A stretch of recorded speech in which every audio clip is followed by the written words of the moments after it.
જય દશામાં મિત્રો, દશામાના તહેવારને હવે ખૂબ જ ઓછા દિવસો રહી ગયા છે. એવામાં હોલસેલમાં તમને દુકાન લગાવવા માટે માં દશામાની મૂર્તિ જોતી હોય તો એના માટેનો મેં તમને વિડીયો બતાવી રહ્યો છું. સીતારામ મૂર્તિ ભંડાર, ધનિયાવી ગામ, તરસાલી બાયપાસથી નજીક આવેલું છે, જ્યાં તમને સુંદર શણગારેલી માં દશામાની મૂર્તિ હોલસેલમાં વેચવા માટે મળી જશે.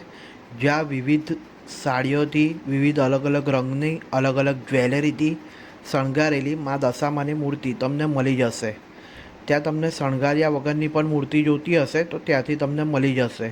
ને દરેક મૂર્તિ સુંદર અને ફિનિશિંગથી કામ કરેલું છે, જેમાં દરેકને અલગ અલગ સાડી વર્ક, જ્વેલરી, ફેટા તથા મુગટથી શણગારેલી છે. મૂર્તિ તમને હોલસેલ ભાવમાં જ મળશે. તો જો તમે હોલસેલમાં મૂર્તિ લેવા માંગતા હોય તો જલ્દીથી જ તમે સીતારામ મૂર્તિ ભંડારમાં જઈ શકો છો, જેનો સ્ટોક હવે થોડો પતવા આવ્યો છે, તો તમે જલ્દીથી કોન્ટેક કરી શકો છો. જય દશામાં મિત્રો.